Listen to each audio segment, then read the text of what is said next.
സഭകൾക്ക് അന്തകൻ, വിശ്വാസികൾക്ക് നവോത്ഥാന നായകൻ.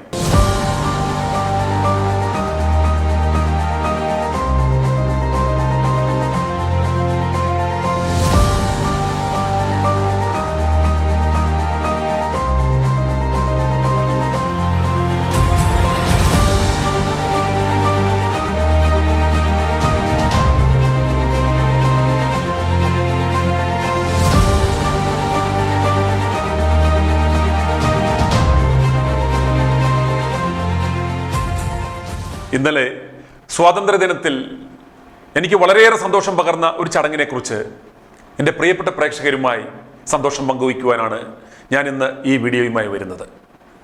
ക്രൈസ്തവ സഭകൾ അവരുടെ അന്തകനെന്ന് മുദ്രകുത്തി വളഞ്ഞിട്ട് ആക്രമിക്കുവാൻ ശ്രമിച്ച എനിക്ക് Kerala Catholic church reformation movement എന്ന KCRM-ഉം ഓപ്പൺ ചർച്ച് മൂവ്മെൻറ്റും സംയുക്തമായി 2023 കത്തോലിക്ക സഭാ നവീകരണ പ്രവർത്തന രംഗത്തെ സമാനതകളില്ലാത്ത സംഭാവനകൾക്ക് ഏർപ്പെടുത്തിയ എക്സലൻസ് അവാർഡ് നൽകി ആദരിക്കുകയുണ്ടായി. കത്തോലിക്ക സഭാ നവീകരണ പ്രവർത്തനങ്ങൾക്ക് ITY ന്യൂസും ഞാനും വളരെയേറെ സംഭാവനകൾ നൽകി എന്നാണ് അവരുടെ കണ്ടെത്തൽ. അവാർഡ് ഫലകവും എക്സലൻസ് സർട്ടിഫിക്കറ്റും 10,000 രൂപയുമായിരുന്നു അവാർഡ്. കുരിശ് പഴങ്കഥ. ടിപ്പർ പ്രതീക്ഷിച്ച് എനിക്ക് ഒരു പനിനീർ പുഷ്പം ലഭിച്ച സന്തോഷത്തിലാണ്. ഇന്നലെ ഉച്ചതിരിഞ്ഞ് തൊടുപുഴ പെൻഷൻ ഭവനിലെ ഹാളിൽ വെച്ച് ഉച്ചതിരിഞ്ഞ് 2 മണി മുതൽ ആരംഭിച്ച പരിപാടി വൈകിട്ട് 5 മണി വരെ നീളുകയുണ്ടായി. ബഹുമാന്യരായ വ്യക്തിത്വങ്ങളെ കൊണ്ട് സമ്പുഷ്ടമായിരുന്നു ആ സദസ്. എനിക്ക് ലഭിച്ച അവാർഡിലുമുപരി ബഹുമാന്യനായ ജോസഫ് കാലായിൽ സാർ രചിച്ച അദ്ദേഹത്തിൻ്റെ 6ാമത്തെ പുസ്തകമായ കത്തോലിക്ക സഭയും തുറക്കാത്ത ജാലകങ്ങളും എന്ന പുസ്തകം പ്രകാശനം ചെയ്യുവാൻ എനിക്ക് ഭാഗ്യം ലഭിച്ചു എന്നതാണ് ഏറ്റവും സന്തോഷം നൽകിയ കാര്യം. ആത്മീയമണ്ഡലത്തിൽ വരും ദിവസങ്ങളിൽ വളരെയേറെ ചർച്ചകൾക്ക് വഴിതെളിക്കുന്ന ഒരു ഗ്രന്ഥമാണ് കത്തോലിക്ക സഭയും തുറക്കാത്ത ജാലകങ്ങളും എന്ന് നിസ്സംശയം പറയാം. പുസ്തക പ്രകാശനത്തിൻ്റെയും അവാർഡ് ദാന ചടങ്ങിൻ്റെയും പ്രസക്ത ഭാഗങ്ങൾ നമുക്കിന്ന് കാണാം. തുടർന്നുള്ള വിശദമായ ഭാഗം അടുത്ത ദിവസവും. ആദ്യം റിട്ടയർഡ് ഹെഡ് മാസ്റ്റർ ശ്രീ സേവി ജോർജിന്റെ സ്വാഗത പ്രസംഗത്തിന്റെ പ്രസക്ത ഭാഗം കാണാം. മാധ്യമരംഗത്ത് തൻ്റെ സവിശേഷമായ കഴിവുകൾ സഭാ നവീകരണത്തിന് എങ്ങനെ പ്രയോജനപ്പെടുത്താം എന്ന നിലയിൽ വളരെ ഭംഗിയായ രീതിയിൽ ജോലി ചെയ്തു വരുന്ന, മാധ്യമങ്ങളെ ശ്രദ്ധിക്കുന്ന ആളുകളെല്ലാം ശ്രദ്ധിക്കുന്ന ഒരാളാണ് ശ്രീ സുനിൽ മാത്യു. ശ്രീ സുനിൽ മാത്യുവിന് ഈ വേദിയിൽ എല്ലാവരുടെയും പേരിൽ ഞാൻ ആത്മാർത്ഥമായ സ്വാഗതം ആശംസിക്കുന്നു. ഇനി അഡ്വക്കേറ്റ് ജോസ് പാലിയത്തിന്റെ അധ്യക്ഷ പ്രസംഗത്തിന്റെ പ്രസക്ത ഭാഗങ്ങളിലേക്ക്. കേരളത്തിലെ സഭയെ സംബന്ധിച്ചിടത്തോളം സുപ്രധാനമായ പല നീക്കങ്ങളും നടത്തുവാൻ സാധിച്ച 2 പ്രസ്ഥാനങ്ങൾ ഏകോപിച്ച് നടത്തുന്ന ഒരു മീറ്റിംഗാണ്.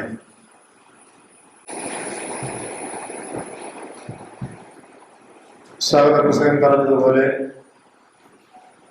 KCRM-ഉം ജോയിന്റ് ക്രിസ്ത്യൻ കൗൺസിലും 2 നവീകരണ പ്രസ്ഥാനങ്ങൾ വലിയ ചലനങ്ങൾ കേരളത്തിൽ സഭയിൽ സൃഷ്ടിക്കുവാൻ പര്യാപ്തമായ കാര്യങ്ങൾ നടത്തിയിട്ടുണ്ട്. അതിന്റെ തുടർച്ചയെന്നോണം ഉള്ള ഒരു എളിയ പരിപാടിയാണ് നമ്മളിപ്പോൾ ഇവിടെ നടത്തിക്കൊണ്ടിരിക്കുന്നത്. നമുക്കറിയാം, വത്തിക്കാൻ എന്ന് പറയുന്നത് ഒരു പരിധി വരെ സഭാ നശീകരണ ശക്തികൾ ശക്തമായി പ്രവർത്തിക്കുന്ന, അതിന് നേതൃത്വം കൊടുക്കുന്ന ഫ്രീ മേസൺസ് എന്ന് പറയുന്ന ഒരു അധോലോക സംഘത്തിന്റെ നിയന്ത്രണത്തിലാണ് എന്ന് പറയാതിരിക്കാൻ കഴിയും.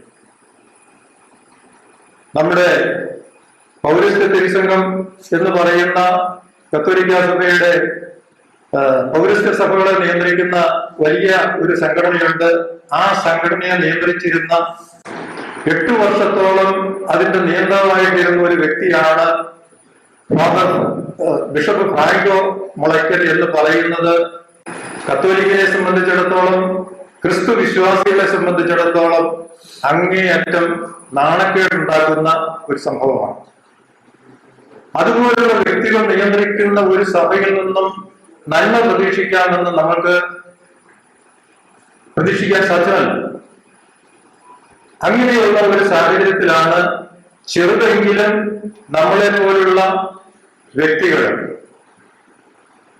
നമ്മളുടെ ഈ പ്രസ്ഥാനത്തോട് നമ്മൾ ചെയ്യുന്ന ഈ തെറ്റ് ചൂണ്ടിക്കാണിക്കലിനോട് ആഭിമുഖ്യമുള്ള അനേകം വൈദികരുണ്ട്, ബിഷപ്പുമാരുണ്ട്.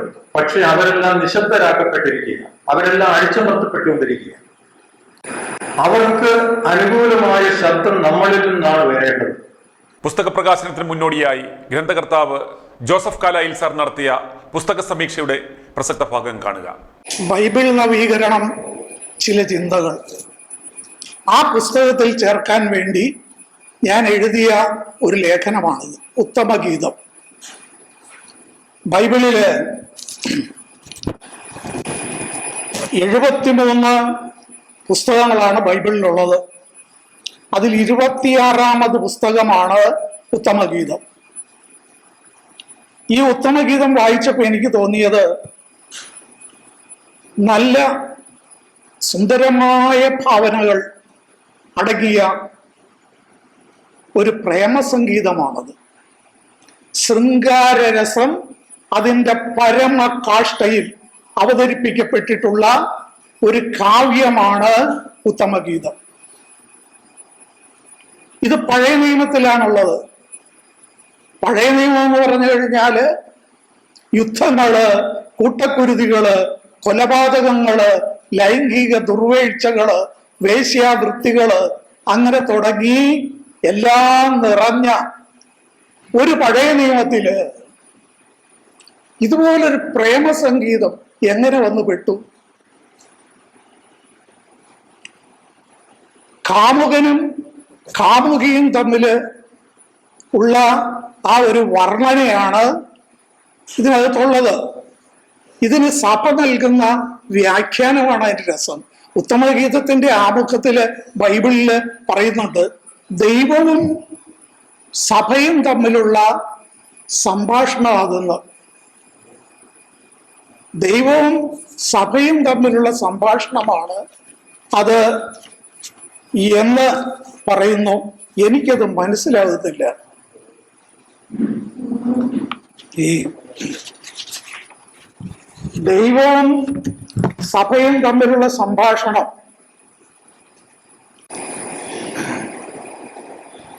അപ്പോ കാമുകൻ പറയുവാണ്, മലഞ്ചെരിവുകളിലേക്ക് ഇറങ്ങി വരുന്ന കോലാട്ടിൻ പറ്റത്തെ പോലെയാണ് നിന്റെ കേശഭാരം, നിന്റെ മൊഴികൾ മധുകൂറുന്നതാണ്, മൂടുപടത്തിനുള്ളിൽ നിന്റെ കവിൾത്തടങ്ങൾ മാതള പകുതികൾ പോലെയാണ്, നിന്റെ സ്തനങ്ങൾ ലില്ലികൾക്കിടയിൽ മേയുന്ന ഇരട്ട മാൻകുട്ടികളെ പോലെയാണ്. ഇതാണോ ദൈവവും മനുഷ്യനുമായിട്ടുള്ള സംവാദം?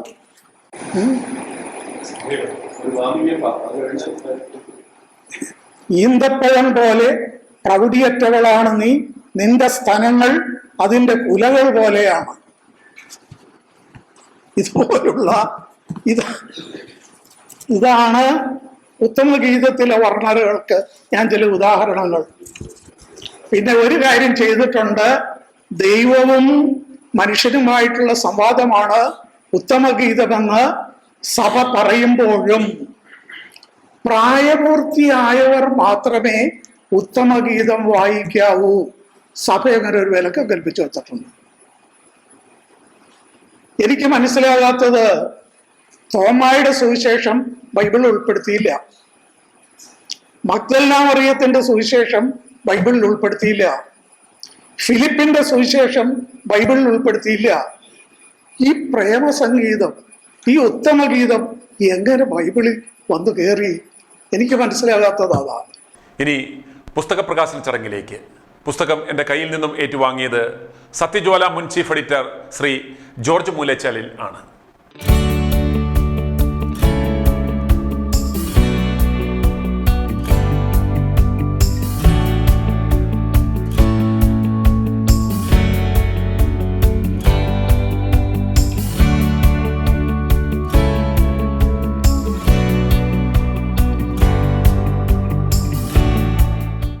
അവാർഡ് സമർപ്പണത്തിന് മുന്നോടിയായി open church movement chairman Shri Reji Njallani നടത്തിയ ആമുഖ പ്രസംഗം കേൾക്കുക. കത്തോലിക്ക സഭ നവീകരണ പ്രവർത്തനങ്ങളിൽ വളരെ ശക്തമായ ഇടപെടൽ നടത്തിക്കൊണ്ടിരിക്കുന്ന ഒരു പ്രസ്ഥാനമാണ് ഓപ്പൺ ചർച്ച് മൂവ്മെന്റ്.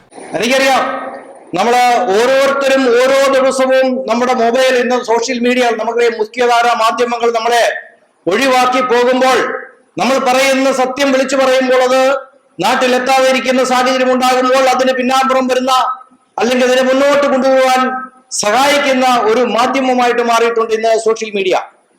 ആ സോഷ്യൽ മീഡിയയുടെ ശക്തനായ ഒരു സാരഥിയാണ് നമ്മുടെ സുനിൽ സാർ. അദ്ദേഹം ITI ന്യൂസ് എന്ന് പറയുന്ന ഒരു ചാനൽ ആരംഭിച്ചിട്ടുണ്ട്. അത് കുറെ ആളുകൾ ചേർന്ന് സംഘടിപ്പിച്ചാണ് അതിന്റെ ഡയറക്ടറായിട്ട് പ്രവർത്തിക്കുന്നു. സുനിൽ സാറിനെ സംബന്ധിച്ചിടത്തോളം നമുക്കറിയാം, നമ്മുടെ ഓരോരുത്തരുടെയും മൊബൈലിന്റെ തുമ്പത്ത് നമുക്ക് ITI ന്യൂസ് കിട്ടും, എപ്പോൾ നോക്കിയാലും കിട്ടും. എന്താണ് കാരണം? അതിൽ പറഞ്ഞിരിക്കുന്ന സത്യങ്ങൾ പലർക്കും ഉൾക്കൊള്ളാൻ കഴിയുന്നില്ലാത്തത് കൊണ്ട് തന്നെ അങ്ങോട്ടും ഇങ്ങോട്ടും ഷെയർ ചെയ്ത് കൊടുക്കൊണ്ടേ വന്നിട്ടുണ്ട് കേട്ടോ വാർത്ത വന്നിട്ടുണ്ട്. എനിക്ക് തോന്നുന്നു നമ്മൾ കാണുന്നതിൽ കൂടുതൽ നമ്മുടെ പുരോഹിതരും സിസ്റ്റേഴ്സും ഒക്കെ കാണുന്ന എനിക്ക് തോന്നുന്നു. കാരണം ഇവർക്ക് പെട്ടെന്ന് ഇത് കാണുന്ന ആഗ്രഹം തോന്നുന്നു. അതുപോലെ മറ്റൊന്നുണ്ട്, വ്യക്തമായിട്ട് എനിക്കറിയാം, നമ്മുടെ ഇന്ന് ഓരോ ഇടവകകളിലും ഏതെങ്കിലുമൊക്കെ പ്രതിസന്ധികൾ ഉണ്ടാകുമ്പോൾ ഞങ്ങൾ ധൈര്യമായിട്ട് നിലപാടെടുക്കുമെന്നൊരു വിശ്വാസി പറയുമ്പോൾ അച്ഛൻ കാണിച്ചത് തെറ്റാണെന്ന്, പള്ളിയില് ഇന്നലെ കാണിച്ചത് തെറ്റാണ്, അല്ലെ കഴിഞ്ഞ ദിവസം കാണിച്ചത് തെറ്റാണ് എന്ന് ചൂണ്ടിക്കാണിക്കുമ്പോൾ അവിടെ ഏതെങ്കിലും വിധത്തില് നീ പോടാവേ എന്ന് പറയുന്ന ഒരു ധാർഷ്ട്യം ഒരു പുരോഹിതൻ കാണിച്ചാൽ നാളെ ITI ന്യൂസിൽ വരുമെന്ന് പേടിയുള്ളത് കൊണ്ട് അവർ നിശബ്ദത പാലിക്കാറുണ്ട്. വ്യക്തമായ കാര്യമാണ്.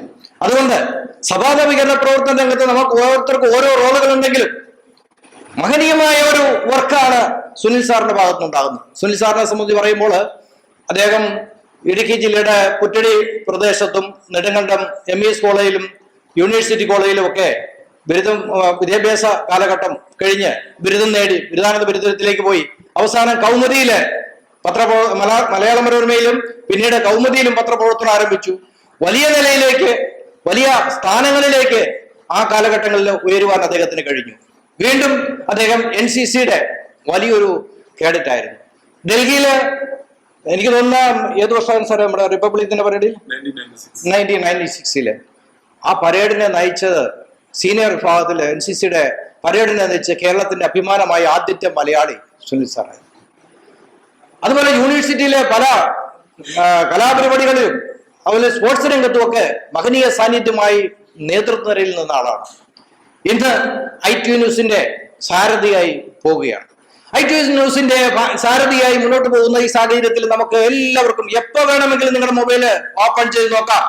സത്യവിരുദ്ധമായിട്ടൊന്നും പറയുന്നില്ല. പിന്നെ ഞങ്ങളൊക്കെ പറയുന്നതിൽ ഇച്ചിരി കട്ടികൂട്ടി പറയുന്നുണ്ട് കേട്ടോ, അധികം അല്പം കൂടെ കട്ടികൂട്ടി പറയുന്നുണ്ട്. അത് നമ്മുടെ കൂട്ടത്തരം പറ്റുന്നില്ല. അവിടെയാണ് ഏറ്റവും പ്രധാനപ്പെട്ട പോയിന്റ്.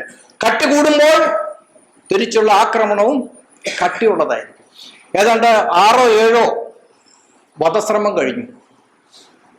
6 or 7 വധശ്രമങ്ങൾ കഴിഞ്ഞു. ഇവിടെ മെത്രാന്മാരും പല ഉപജാപ വൃന്ദങ്ങളൊക്കെ ഇതുമായിട്ട് ബന്ധപ്പെട്ടവരുണ്ട്. അതുപോലെ തന്നെ അദ്ദേഹത്തിന് എതിരെ എത്രയോ കേസുകൾ ഇപ്പൊ 6 ഉണ്ടല്ലേ? കഴിഞ്ഞ മാസം തന്നെ 7 കേസുകൾ അദ്ദേഹത്തിന്റെ പേരിൽ ഫയൽ ചെയ്യപ്പെട്ടിരിക്കുന്നു.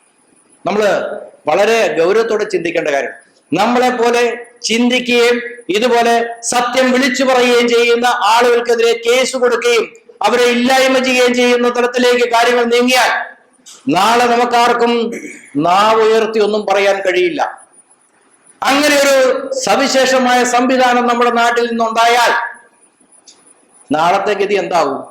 എല്ലാവരും നാട്ടിൽ നിന്ന് ഇപ്പൊ പിള്ളേരോട് പറയുന്നില്ല, നിങ്ങൾ ഇടുക്കി നിൽക്കേണ്ടടാ, കേരളത്തിൽ നിൽക്കേണ്ടടാ, പോടാ ഇന്ത്യയിൽ നിൽക്കേണ്ടടാ, പോടാ വിദേശത്തേക്ക് പോടാ, അവിടെ പോയി സ്വൈര്യമായിട്ട് ജീവിക്കടാ എന്ന് പറയുന്നത് പോലെ നമ്മുടെ ഇവിടുത്തെ എല്ലാം ഇട്ടെറിഞ്ഞ് നമ്മുടെ സംസ്കാരവും നമ്മുടെ ചിന്തകളും നമ്മുടെ അസറ്റുകളെല്ലാം ഇട്ടെറിഞ്ഞ് നമ്മൾ ഇവിടുന്ന് പലായനം ചെയ്യേണ്ട ഗതികേടിലേക്ക് വരുന്ന ഒരു സാമൂഹിക വ്യവസ്ഥയും ഉണ്ടാകണ്ടായെങ്കിൽ പ്രതികരിക്കുന്നവർക്ക് അവരെ സമൂഹം കൈപിടിച്ചുയർത്തി അവരെ ഒരു ഏറ്റവും അഭിമാനകരമായ നിമിഷങ്ങളിലേക്ക് അവരെ ഉയർത്തിക്കൊണ്ടുവന്നാൽ നാളെ ഇതുപോലെ നൂറുകണക്കിന് ആളുകളും രംഗത്തേക്ക് വരികയും ഈ മൂല്യച്യുതിക്ക് ഒരു അറുതി ഉണ്ടാകുകയും ചെയ്യുമെന്നുള്ള കാര്യത്തിൽ യാതൊരു സംശയമില്ല. അതുകൊണ്ട് ഞാൻ അധികം ദീർഘിപ്പിക്കുന്നില്ല. ഇവിടെ 2 മഹനീയ വ്യക്തിത്വങ്ങളെയാണ് നമ്മൾ ഇന്ന് ആദരിക്കുന്നത്. 2023 open church movement excellence award നൽകി ആദരിക്കുന്നത് ബഹുമാനപ്പെട്ട സുനിൽ സാറിനെയാണ്. അതുപോലെ ML സാറിന്റെ കാര്യം പറഞ്ഞു. ML സാറിനെ കുറിച്ച് ഞാൻ കൂടുതൽ നിങ്ങളോട് പറയേണ്ടെന്ന് എനിക്ക് തോന്നുന്നു. എങ്കിലും ചർച്ച് ആക്ടിന് വേണ്ടി നിലപാടെടുത്ത വലിയൊരു സമര കാലഘട്ടം തന്നെ ഉണ്ടായിരുന്നു. അതുപോലെ അവിടെ പാറവട കേസുമായി ബന്ധപ്പെട്ട് എത്രാണ്ട് പാറവട കേസുമായി ബന്ധപ്പെട്ട് സെമിത്തേരിയും പള്ളിയും എല്ലാം തല്ലി പൊളിച്ച് കളഞ്ഞപ്പോൾ അതിനൊരു കേസുമായിട്ട് ഹൈക്കോടതിയിലേക്ക് പോയ ആളാണ്. അതുപോലെ എത്രയോ കേസുകൾ നസ്രാണി സഭയുടെ നിലനിൽപ്പിന് വേണ്ടിയിട്ട് ഏതാണ്ട് ദശാബ്ദങ്ങളായിട്ട് പണിയെടുത്തുകൊണ്ടിരിക്കുന്ന വ്യക്തിത്വം. എനിക്ക് തോന്നുന്നു ഞാനൊക്കെ ഇതിലേക്ക് വരുന്ന സമയത്ത് എൻ്റെയൊക്കെ റോൾ മോഡലിൽപ്പെട്ട ഒരാളായിരുന്നു. കാരണം ഇവരുടെയൊക്കെ ഫൈറ്റിന്റെ വീര്യം അത് നമ്മൾക്കൊക്കെ വലിയ ആവേശമായിരുന്നു. അതുകൊണ്ട് ആവേശമുള്ള ഇത്തരം വ്യക്തിത്വങ്ങളെ നമ്മുടെ സമൂഹത്തിൽ ആദരിക്കുന്നില്ല എങ്കിൽ നമ്മൾ ചെയ്ത ഏറ്റവും വലിയ തെറ്റാണെന്നുള്ള വിചാരത്തിലാണ് ഇത്തരം കാര്യങ്ങളിലേക്ക് നമ്മൾ വരുന്നത്. നാളുകളിലും ഇനിയും നമ്മൾ മുന്നോട്ട് പോകും. ഇനി അവാർഡ് ദാന ചടങ്ങിലേക്ക് പ്രൊഫസർ PC ദേവസയും open church movement chairman Shri Reji ഞലാനിയും ചേർന്ന് അവാർഡ് നൽകുന്നു.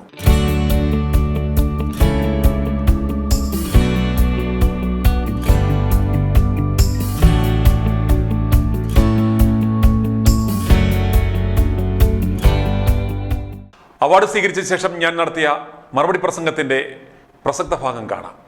ആദ്യമായി ITV ന്യൂസിനും എനിക്കും ഇതുപോലൊരു അവാർഡ് നൽകിയതിനും അതുപോലെ തന്നെ ആത്മീയ കോളത്തിൽ വളരെയേറെ ചർച്ചാ വിഷയമാകാൻ പോകുന്ന ബഹുമാനപ്പെട്ട സാറിന്റെ പുസ്തക പ്രകാശനത്തിനും അവസരം തന്നതിനും എൻ്റെ ഹൃദയത്തിൽ നിന്നുള്ള നന്ദി അറിയിക്കട്ടെ. ഇപ്പോൾ ബഹുമാനായ റജി ഞലാനിൽ സൂചിപ്പിച്ചതുപോലെ എൻ്റെ കഴിഞ്ഞ 4 വർഷം, അതായത് ഇത്തരത്തിലുള്ള പ്രവർത്തനങ്ങൾ ആരംഭിച്ച് കഴിഞ്ഞ 4 വർഷങ്ങൾക്കിടയിൽ തന്നെ എനിക്ക് കിട്ടിയേക്കുന്ന അവാർഡുകൾ എന്ന് പറയുന്നത് 2006 വക്കീൽ നോട്ടീസുകൾ, 208 കേസുകൾ കേരളത്തിന്റെ വിവിധ ഭാഗങ്ങളിൽ, അത് കഴിഞ്ഞ മാസം തന്നെ 7 നോൺ ബെയിലബിൾ കേസുകൾ കേരളത്തിന്റെ വിവിധ ഭാഗങ്ങളിലുള്ള പോലീസ് സ്റ്റേഷനുകളിൽ.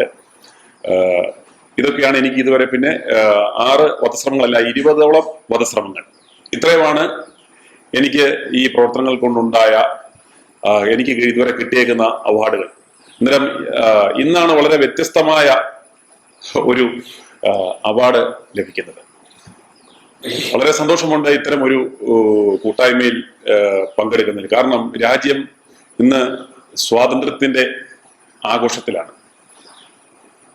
നാം സ്വാതന്ത്ര്യം ആഘോഷിക്കുമ്പോഴും ആത്മീയമായും മറ്റ് മേഖലയിലേക്ക് ഞാൻ കടക്കുന്നില്ല. കാരണം അത് വലിയ വിവാദങ്ങൾക്ക് ഇടയാക്കുവാൻ സാധ്യതയുള്ളതുകൊണ്ട് ആ ഒരു മേഖലയിലേക്ക് ഞാൻ കടക്കാക്കുന്നില്ല. നമുക്കതുകൊണ്ട് നമ്മുടെ ഇന്നത്തെ വിഷയം ആത്മീയതയായതുകൊണ്ട് തന്നെ ആ ഒരു വിഷയത്തിൽ മാത്രം ഞാൻ ഒതുങ്ങി നിൽക്കാൻ ആഗ്രഹിക്കുകയാണ്. ആത്മീയമായി നാം ഇന്നും സ്വാതന്ത്ര്യം പ്രാപിച്ചിട്ടില്ല എന്നും ഇന്നും സഭകളെന്ന് പറയുന്ന പ്രസ്ഥാനങ്ങളുടെ തടവറയിൽ നിന്ന് നാം ആരും മോചനം പ്രാപിച്ചിട്ടില്ല എന്നും മനസ്സിലാക്കിയ ഒരു കൂട്ടം ആളുകളുടെ ഒരു കൂട്ടായ്മയാണിത്. അതുപോലെ തന്നെ ബഹുമാനപ്പെട്ട സാറിന്റെ പുസ്തകത്തിന്റെ ഈ കവർ പേജിൽ തന്നെയുണ്ട് എല്ലാം.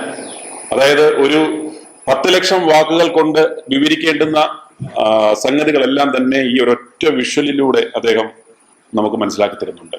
കത്തോലിക്ക സഭയും തുറക്കാത്ത ജാലകങ്ങളും. കത്തോലിക്ക സഭ ഉൾപ്പെടെയുള്ള സഭകളുടെ അകത്തളങ്ങളിൽ നിഗൂഢമായ പലതും ഒളിച്ചു വെച്ചിട്ടുണ്ട് എന്ന് മനസ്സിലാക്കിയ ഒരു സമൂഹമാണെന്ന്. അന്നേരം ഇത് മനസ്സിലാക്കിയവർ കാലാകാലങ്ങളിൽ നവോത്ഥാന ശ്രമങ്ങളുമായി വന്നിട്ടുണ്ട്. നവോത്ഥാന ശ്രമത്തിന് ആരൊക്കെ ശ്രമിച്ചിട്ടുണ്ടോ, എതിർസ്വരം ഉയർത്തിയിട്ടുണ്ടോ, ആരുടെയൊക്കെ ശബ്ദമാണോ മൂർച്ച കൂടിയത്,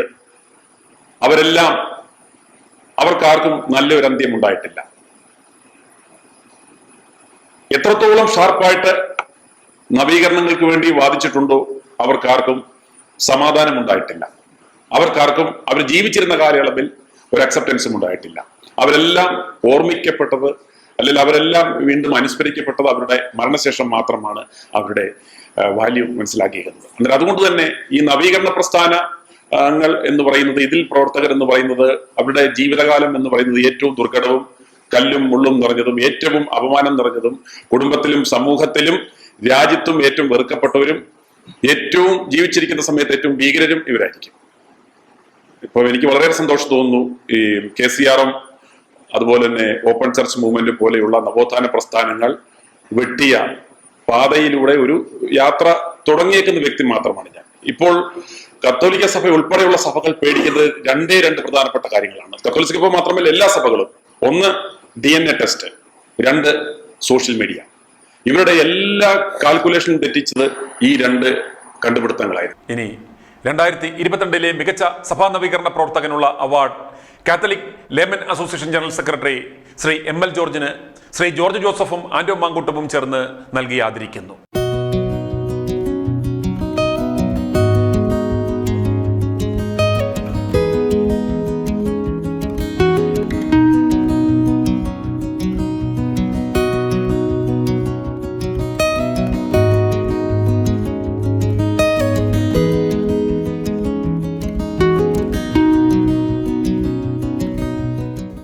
ചടങ്ങിന് father Aji Puthiyaparambil, Shri George Moolechalil, Shri JS Vandanakkara, Shri Joseph Panamoodan, professor PC Devasia, Shri Anto Mankoottam, professor Philomena Joseph എന്നിവർ ആശംസകൾ നേർന്നു.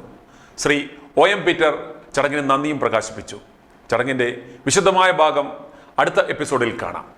ഒരിക്കൽ കൂടി ഞങ്ങളുടെ പ്രവർത്തനങ്ങളെ മാനിച്ച കേരള കാത്തലിക് ചർച്ച് റിഫോർമേഷൻ മൂവ്മെന്റിനോടും ഓപ്പൺ ചർച്ച് മൂവ്മെന്റിനോടുമുള്ള എൻ്റെയും i2v ന്യൂസിൻ്റെയും നന്ദിയും കടപ്പാടും അറിയിക്കുന്നു. ഒപ്പം ചർച്ച് നവീകരണ പ്രവർത്തനങ്ങളുടെ എല്ലാ പ്രവർത്തനങ്ങൾക്കും i2v ന്യൂസ് എന്നും ഒപ്പമുണ്ടാകുമെന്നും ഉറപ്പു നൽകുന്നു.